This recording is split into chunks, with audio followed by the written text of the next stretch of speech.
I was never affected by it ever. I just thought it was always kind of funny and sure it was cool. Like, yeah, I got a pretty cool big brother, don't I?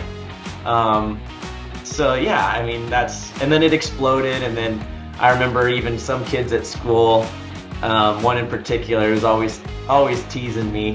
What are they gonna make a sequel? Oh, I already know what it's gonna be called. Too Fast, Too Furious. And Oh it's like, boy. and then it's like, Let's get him and on it the show. happened, and then it happened. So it's pretty fun. I can still remember the kid's name and everything, and it's Oh boy.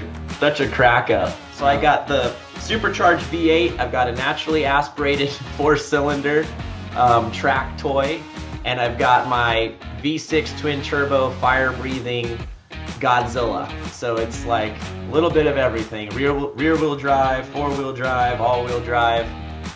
They kind of all scratch a different itch, which is why they all have a space in the garage. I want to keep finding ways to give back so that Reach Out Worldwide can just continue doing its mission and be part of Paul's lasting legacy. It's a beautiful thing. I would love to see my kids one day on the ground being part of some of these missions and helping along with that. That would be an absolute dream.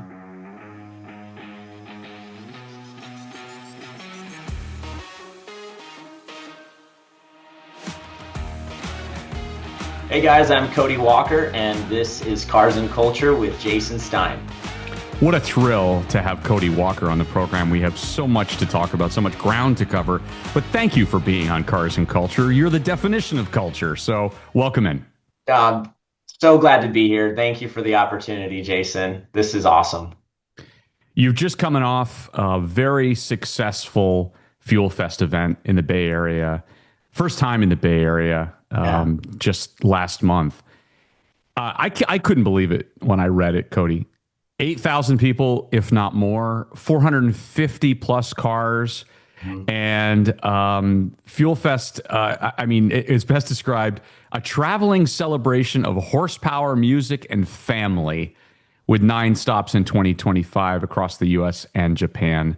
Incredible. Describe all of it for me, Cody. Yeah, Jason, this has been such a wild ride. The whole idea behind this was to celebrate car culture, get everybody together.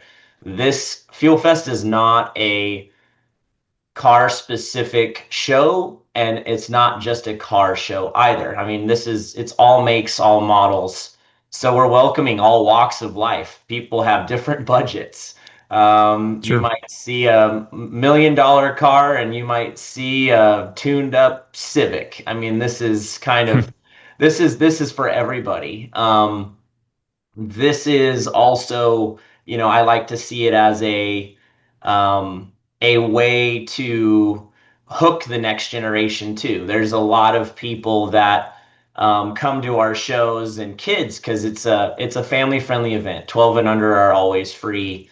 And seems like a lot of young kids these days aren't as eager as they once were to get their driver's licenses or any of those things. And I kind of like to think that we're doing the culture good by creating a safe, fun environment for some people, to get their feet wet, and for those veterans, just to reconnect with people and make new friends in the car scene, and all the while partying with a purpose, and raising money for Reach Out Worldwide, which is the charity founded by my late brother Paul, and we're very proud of what we've been able to do.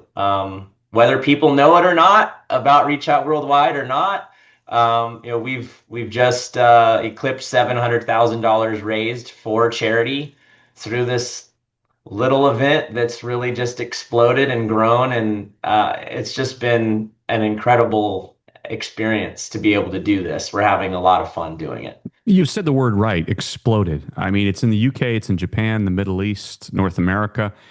Why do you think, Cody, it resonates across cultures?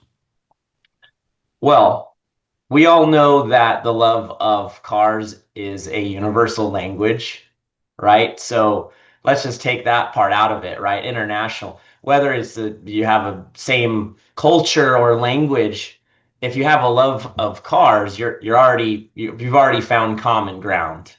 So that's kind of just speaks for itself. I mean, there's people that love racing and love cars all over the world. That's definitely part of it. The other part of it is people love fast and they love Paul and they love what we're doing with this event and supporting his charity. Um, you know, Paul had just the biggest heart in the world, and a lot of people just love the guy to death because he was so down to earth and so normal. Yeah, And he really was. He really was. And nobody realized that. Paul certainly didn't recognize that. Um, and then he was taken from us, and um, people miss him, and people want sure. to come out and celebrate his life through Fuel Fest, and also celebrate the culture. And I think that all of those are kind of add up to the success that we've been having. It's a feel good event, and Yeah, that goes a long way. for sure. We're constantly putting the car culture in a positive light. That's what we strive to do with Fuel Fest, and that really resonates with people too. They love that aspect of Fuel Fest and what we do, what we stand for. Yeah, well said. Well said. Uh, for our audience's benefit, tell us what sparked the idea. Yeah, so for those of you that don't aren't aware, I mean, it's, the whole genesis, the whole catalyst for this was to again create funding for Reach Out Worldwide. Reach Out Worldwide is a nonprofit organization that my late brother Paul Walker founded back in January, the aftermath of the Haitian earthquakes in January 2010. He didn't want to just attach his name to something and send some money off somewhere and hope that it does some good. He wanted to get his boots on the ground and make a difference. And so he packed up everything that he thought he might need and called he had a lot of friends that were firemen, firefighters, guys that are in construction that can work heavy machinery. And he just hit everybody up and funded the whole thing and got everyone on the ground in Haiti. Also, Vin helped to get a helicopter. They actually had to fly into Dominican Republic. Vin got them a helicopter. They got to fly into Haiti and help build camps. They helped get people out of some toppled buildings. They came across an orphanage that had toppled down. I mean, by the end of it all, it changed everyone's life, certainly Paul's. And he recognized coming home from that there's so much red tape when it comes to disaster relief and the organizations that are coming in and the government and everyone's stepping on toes, and it's just a weird thing. And he realized that there's a need that's not being met, and so he created Reach Out Worldwide, and that's getting agile groups of volunteers on the ground into disaster zones as quickly as possible to help accelerate relief effort. And that's when Reach Out Worldwide was born. And from that moment, Paul funded it 100% on his own. He didn't use his celebrity to try and make a big hubbub about it. He wasn't looking for accolades or pats on the back. And people didn't know about it until he passed away. And things just weren't set up in the proper way. He was only 40 years old. He's a huge procrastinator. I think a lot of people assume, oh, well, ton of his money from his estate went to Reach Out Worldwide. It must have been written. It's like, no, that's not how that worked out. That's not how that is. He was the heart and soul of the organization, and it needed its future was uncertain. And aside from wonderful grassroots donors, largely in the car community, donating to Reach Out Worldwide, I wanted to create something that was on brand, that I would enjoy, that Paul would enjoy, that can also just forever give back to reach out worldwide. And that's how Fuel Fest was born. And now we've raised over 700 grand, which is just amazing because 5 seconds ago it was just this little thing and it's just like absolutely blown up. So that's the long version of it. But that's why Fuel Fest even began. We kind of were playing with names. At one point it was, for a moment, it was Carcella, which I'm so glad we didn't land on. Um, so glad we didn't land on that. Kind of funny story behind that, but we landed on Fuel Fest, and we actually, going back before that, we did a in memory of Paul car show at Santa Clarita at College of the Canyons back in I believe it was 2018, and it was just a beautiful event. And I had a lot of people, a lot of friends just pull favors, and we pulled this wonderful thing off, and that was it. It was gonna go and be put to rest, and then the topic of, well, Cody, why don't you make an event and like bring people on online who like, and this is just like solely what we do. We can do events all over the world. How cool was this one off? Yeah, but dude, we could generate so much funding for Reach Out Worldwide. If this pops off, and here we are, and this is what we're doing, and it's just like it's the coolest thing.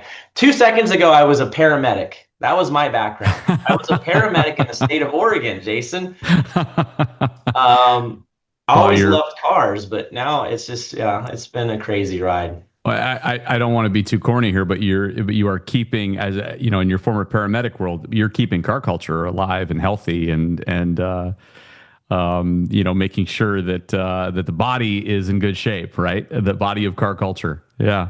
Yeah. You've had so many folks who've been on this program as guests. I mean, Larry Chen, Chelsea Yes. Benofa, Yes. they have all participated, and they all have the same thing in common, which is what you have in common, which is to cultivate that car culture.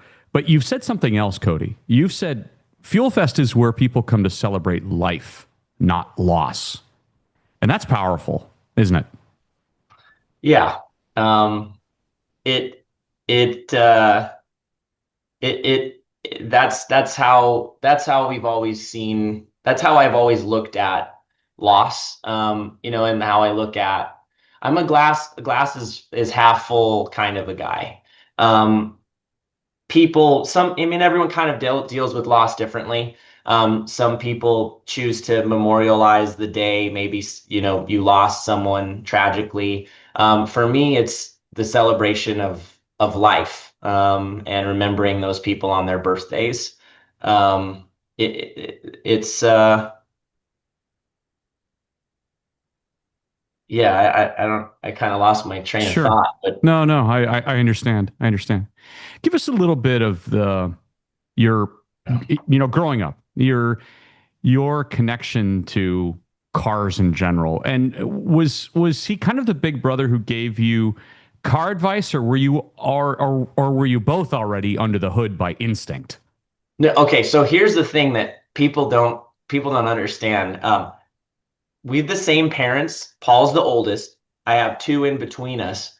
I was the accident. Okay, I'm just setting the groundwork here.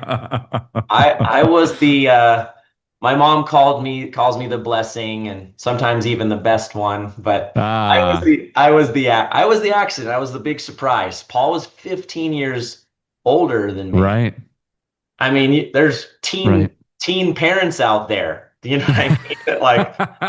That you start hearing about 15 and 16-year-olds having kids, Uh-huh. he could have been, but he was 15 years older than me. And so it put our relationship in like in a spot that's like unlike most sibling relationships. And that, I mean, he was another father figure to me in that way. My parents were together for many years, and unfortunately separated and ultimately divorced when I was in middle school. And middle school is when Paul's career really took off because he landed the original fast. I think I was in seventh grade, 2001. What? Anyway, Let's just pause there but for a second. What was that like? Your older brother, you're Mhm. in. You said you were in seventh grade. Yeah, Your older brother has landed a part in what arguably would become the biggest car cult culture film. yeah. Well, It was, how do you go to school? yeah. Yes, that's a great question. I guess to answer that, it's yes, fast is the biggest thing that he ever did, right? That he's most known for sure. But before landing fast, he had done let's look at that. Varsity Blues, She's Yep. All That, Yep. Meet the Deedles, which is a goofy family Disney flick that he co-starred in. I was like I think I was 8 years old when that came out. So it was kind of like it his fame kind of started doing this and then it peaked big, but kids at school knew they didn't know Varsity Blues and She's All That, but they knew Meet the Deedles. So I started Oh. getting that earlier on at school from kids who had just seen Meet the Deedles and like, Dad, oh, your brother, blah blah blah. So by the time I got into middle school, there was some kids whose parents clearly aren't watching what their kids are watching very closely, but kids had started watching like Varsity Blues and She's All That and things that aren't necessarily very appropriate for young kids, and the Skulls actually. Um, and so I was kind of already everyone kind of at school already knew who me. I went through La Cañada schools K through 12. So like I was never like the new kid. So Mm. like people were just kind of used to it and kids would ask me questions at school, but it was like, really, you want to know about this? Like he's just my brother. Like he farts Yeah. like everybody else. He does all these like That- everybody else. Like he's funny and goofy like everybody else. So like I was never affected by it ever. I just thought it was always kind of funny and sure it was cool. Like, yeah, I got a pretty cool big brother, don't I? Um, so yeah, I mean and then it exploded, and then I remember even some kids at school, one in particular was always teasing me. What are they going to make a sequel? Oh, I already know what it's going to be called. Too Fast, Too Furious, and it's oh like, boy. and then it's like, Let's get and him on the it show. happened, and then it happened. So it's pretty fun. I can still remember the kid's name and everything, and it's Oh such boy. such a crack up to see how it went off, but to answer your initial question, Jason, is about like the cars and where did that come from and the passion for cars. So my dad um, always had a passion for cars and motorcycles. Big motorcycle guy. Mm. Street choppers. My dad actually did photography and was an editor for Street Chopper magazine back in the day, among some others. And we had a dark room in our garage. That was out of service by the time I came along. Wow, that's pretty cool Yeah, in and of itself. yeah, and so A I don't dark know. room with the red light and everything Oh else. yeah, yeah, Uh, yeah, yeah, dipping yeah. dipping the negatives. Yep, my dad had like a separate room he had framed and drywalled a Yep. door on in the garage just for that purpose. Um, but yeah, we just the cars were always a topic at home. Like we had the various magazines and cars and trucks and stuff like that. The whole tuner thing was definitely not even in my vocabulary like before Fast. And it was not a focus of Paul's either. Paul was a traditional we just blue collar family. My dad was a sewer contractor. So like we didn't have like Wow. crazy high end anything. Like we lived comfortably. My dad worked really hard. But it's just like older muscle cars and old Toyota trucks and off-road this. My dad had an International Scout at one point for a little while. we were raised to be terrified of motorcycles. My dad got rid of all of that when he met my mom and they started having us kids. He hung it up for a long time. That was not cool. Motorcycles, they just, my dad's opinion, it's like, and mine too, frankly, at this point, it's just, they're the bane of existence for a lot of young men. Yeah, it's true. Yep. Yep. Especially when you're young and you feel like nothing can hurt you. And I can attest to that because when I was 19, I had one, and my dad certainly didn't know and lasted for about 6 months. But so cars were always like a topic. We always went to the LA Auto Show, and obviously that's a totally different thing than like a car meetup or something, right? LA Auto Show is OE, right? It's this next year's models coming out, but we Right. always liked doing that, and cars and building Lego cars and stuff was always just a big thing, and we always had some interesting stuff, trucks and whatnot. But it wasn't until Paul landed fast, which was originally called Red Line. He signed on the line for that. Um, and they really wanted to, Paul wanted to know everything about it. And so they actually, back in those days, like to do some research, they were going down into LA in the middle of the night to watch some of these activities that were going on. Hmm. The underground, car scene and stuff to be more authentic and to have a better understanding. And from that point on, Paul was just completely hooked on the tuner stuff. He became a total tuner guy, went through multiple GTRs and all sorts of things. And it rubbed off on me. I'll be first to admit, for a lot of people, definitely my generation, like fast is like what put a lot of those cars on the map for me. Like Yeah. I'm not going to For many, pretend like exactly. Yeah. I had all of these cool JDM magazines and all of this stuff like before Fast. I didn't know about that side of anything. And so I kind of rode on the same wave as him. It's just I couldn't drive yet and he could have whatever he wanted. And I was the beneficiary in a way where like I was riding shotgun and going with him all over the place and always something cool, and it It just must have been cool. It must have been so cool. yeah, it just added to my love of cars and everything. And I just never had the means to like really go down that path in that way. And it wasn't until my 20s where I really got consumed by car culture and everything. I moved back to LA and made friends that were really deep into the car scene, and it's contagious, man. It's Yeah. very contagious, and so here we are. But Yeah. Yeah. Yeah. Um, let's talk a little bit about Fast and Furious. When Paul passed, it wasn't just a loss to fans. It was personal for you, obviously. And suddenly you found yourself part of that world in a very unexpected way, the Fast and Furious world. yeah. What did it feel like being thrust into that? And obviously, we're talking about stepping into Furious 7 as well, not just as an actor, but as a brother. Yeah, it was a mixed bag of a lot of different emotions and feelings. Um, Ultimately, obviously we decided that the right thing to do was to finish the movie. Yep. Um, but it for at the initial thought was, do we do this? Should we do this?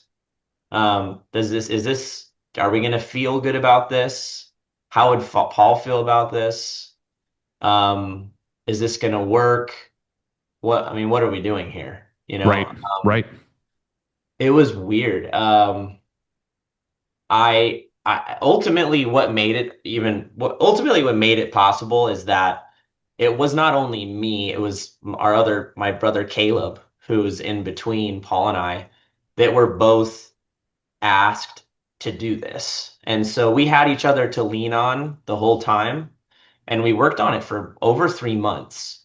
We had to do a lot of camera work and post, work off camera too, to make it all happen, to make it all work.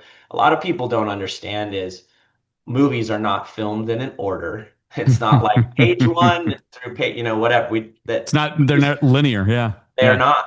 And that blows a lot of people's minds. A lot of people don't understand that because, how else would it work?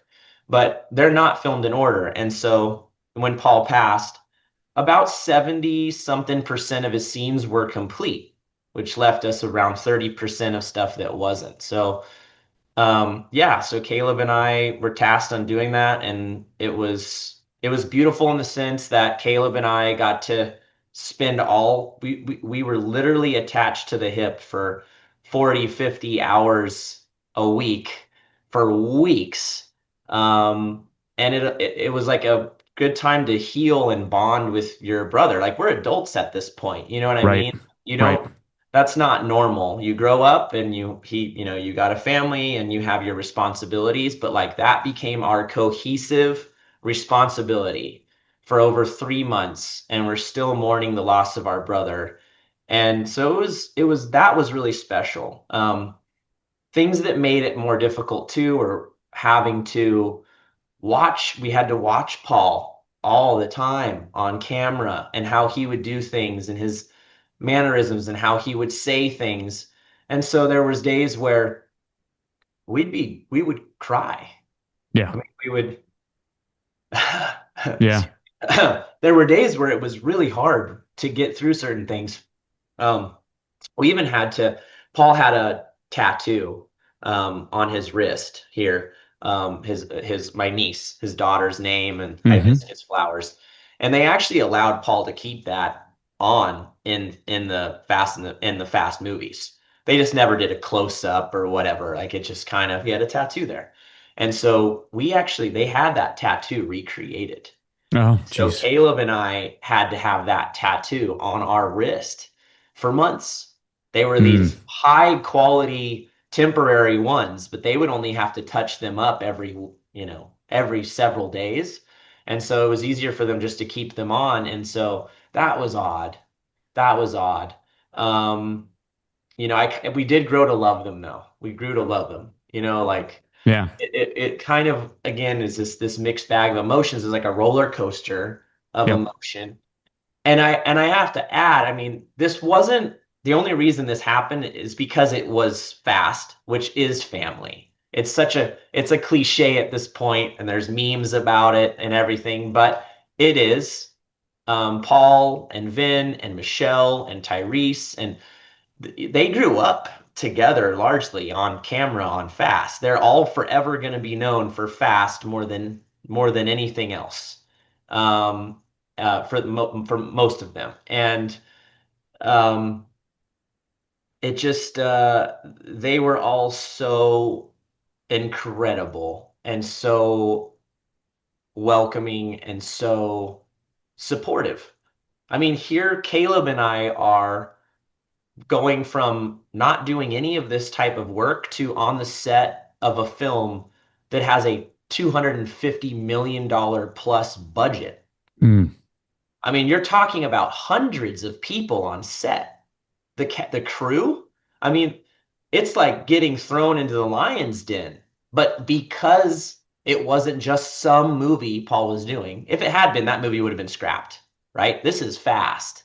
This is a family. These are people that I've met from when I was a little kid in junior high to now I'm 25 years old, and they're familiar with me enough. I've been on set for various films over the years and visiting Paul and mingling with them, and they saw me grow up. And so here I am on set, and that was special. Just just talking, just sharing stories about somebody that you've lost is has healing properties, And so Sure. that was the positives that came from all of that. And today, I mean, here we are. We lost this November. It's crazy to say this. It's This 12 years. November marks 12 years 12 years. Yeah. Since Paul's passing. I And can't, so yeah, I know. It's and it's actually and really it's difficult. been yeah, and it's been a decade, it's been a decade since I worked on Fast. And I'm friends and dear friends with several of them still. Like I talk to them weekly. Wow. So it's really special. The relationships that we have, and it's all because everyone just loved Paul to death. And I look at him; he was a great example for me, and for a lot of people too. And so I'm grateful for that. But yeah, it was an interesting time for sure. Let's talk a little bit about your own automotive passion, I guess, and let's talk cars. So, what's in your garage right now? So I have what I think is a pretty sweet three car stable. Uh, Okay. at the moment, this and hear me out. And I'm proud. I think it's so great because it's like put your money where your mouth is. Like I like cars. Like I'll never pigeonhole myself into like one make. You've got your diehard, Chevy guys, you've got your Yep. diehard Ford guys, Mopar guys, Toyota guys, Nissan, right? There's JDM, but then it's like, okay, well, what team are you on? It's like, I'm not on a team. I just like what I like because there's a lot of cool stuff. But to answer your question, I've got a Ford Raptor R, not a Oh, truck, a car. So I've got oh. my supercharged V8 in that bad boy, and that thing's amazing, especially as a dad of three kids. I can throw the Mm. whole family in that thing. Now we'll get into more what people would probably expect to hear, and I'll start. I'll save one for okay. The next car is my Honda S2000, Oh, one of my favorites, a Cody. total driver's Oh, car. I love it. I love it. So much fun. I'd like to find one actually. Yeah. Yeah, you do. You do. Um, Oh, I've learned so much with that car. That car has made me a better driver. It is so oh, I bet. enjoyable. Oh God. It is, and it started life as I'm the third owner. I bought it with like 65,000 miles on it. Um, Turned it into it's just a track day car. It's Hmm. just full setup, roll cage and tires, suspension, all the bits and bobs, but it just runs and runs and runs and it redlines to almost 9,000 RPM and Yeah. you Yeah. Yeah. It's a feel great everything. vehicle. It's Yes. great. Sorry, you can tell I love that thing. No, I do Um, too. I'm glad you said that actually. my most recent addition that I picked up at the end of 24 was a R35 GTR. Oh, beautiful. It's Beautiful. a T-Spec Takumi edition, so it's a final edition T-Spec car. Midnight Purple, one of 50. I pinch myself every time I walk into the garage, but Yeah. so that's my lineup. So I got the supercharged V8. I've got a naturally aspirated four-cylinder track toy, and I've got my V6 twin turbo fire-breathing Godzilla. So it's like a little bit of everything: rear wheel drive, four-wheel drive, all-wheel drive. They kind of all scratch a different itch, which is why they all have a space in the garage. Yeah. Yeah. You're a dad now. You've got a young family. Has becoming a father changed the way you see risk or speed or even legacy? Absolutely. It changes everything. Yeah. Anyone with kids can attest to that. I don't know what I would my life would be so uninteresting, I think. Yeah. Without my kids, I couldn't imagine not having my kids. You live for your kids. Um, yeah, I'll admit like I've always been pretty mellow and tame when it comes to um driving and stuff like I'm not an idiot. I've always been probably the most responsible, I think. But yeah, it does make me reconsider certain things. I certainly, there's people that want to show me their fast car and all of that stuff. I won't go for it. I'm not going to ride shotgun in your car. Um, and Well, especially because of who you are, and right? because of who I am, it's like you're gonna Yeah. show off. I don't like. I'll drive. Give me the keys and you can ride shotgun and I'll drive the car. And that was what's such a ridiculous thing about Paul is Paul was, if you knew Paul, I'm not kidding. He wasn't riding shotgun in your car. He didn't trust anybody. And which is why it's just his at the accident with Roger and Paul riding shotgun was just so abnormal for him. Mhm. Everybody that knows Paul is just like the one time that he agrees to do it. It's just like it's so Mhm. insane. So I've made promises to people in my life that I'm never gonna ride shotgun in someone's hot new whatever thing. Like I'm Yeah. just not interested. And now, yeah, I have kids. I've got to consider that too. And then, I want my kids to be good contributing members of society, and I love bringing them to Fuel Fest when I can and explain to them, where some of this money is going, and they know about Reach Out Worldwide and what Uncle Paul was doing, and it's so important to teach your kids these things at a young age. Because kids, they just know what they know and what they've been brought up into, and they don't understand what it's like to want for things. Mhm. Like kids don't. Like they've got a great thing going, but it's like it's so important to get your kids involved into anything that gives back or being part of, wrapping toys for kids, for the toys that are going to be going to kids that would otherwise go without, and involving your kids and things like that is it's some of the best lessons you can teach your children. And so we're always doing stuff like that with the You, kids. you've lived through loss, purpose, reinvention. When you look at the arc of your life now, Cody, what has surprised you the most?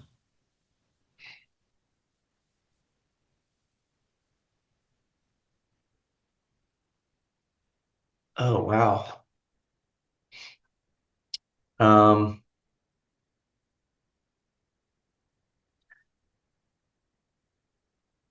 I will say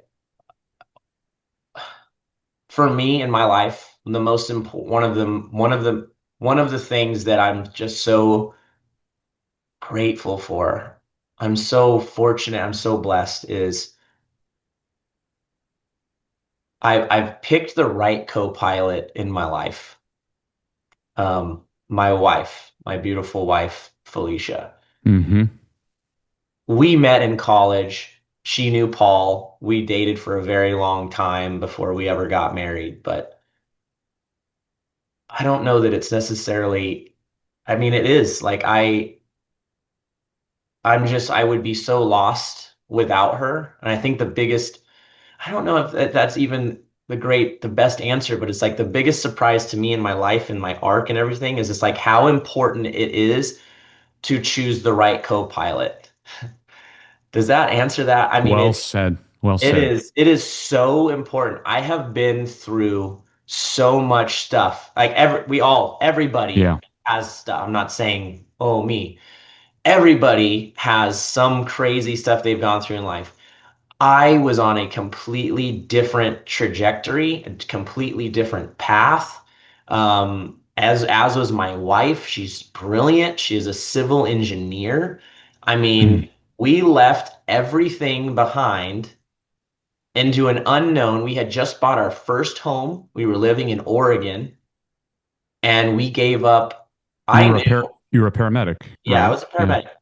I was like, I'm I need to go home. I need to go home. Reach Out Worldwide needs to continue. I don't know what I'm gonna do. We're gonna have to move into an apartment. I'm gonna have to drop. And my wife, without hesitation, was just like, not even married yet. Okay, this is actually not married yet. We did things in reverse, and she did it all too. She left everything behind. She left her career. She left her job. She came with me, and it was trial by fire. And we put, we put things in order for Reach Out Worldwide to function as a thing without Paul around. I mean, it didn't have all this infrastructure. It didn't have all of this stuff set up in the way where it would continue without him. And we went from our cute little home on 4 acres in Oregon to a bedroom in Burbank right above the train tracks. It was, I look back at it fondly now, but I'm just, it's so, I couldn't have done that without her. She's just the ultimate, she can do anything. I people know me as my face and my brother and all of that stuff, and so like I get all these accolades, but it's just like somebody really wise once said, behind every whatever strong man is an even stronger woman. It's like that is 100% me. Like Yeah.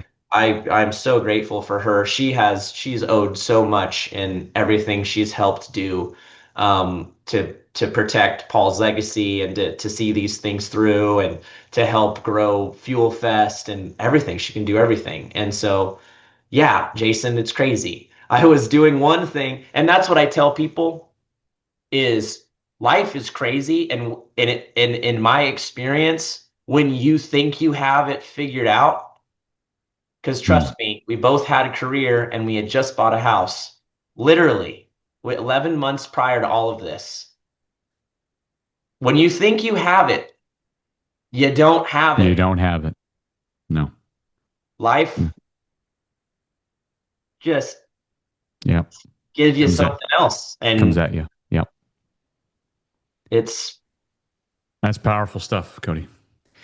Do you think about, or what do you think about what comes next for Fuel Fest and for Reach Out Worldwide and for you?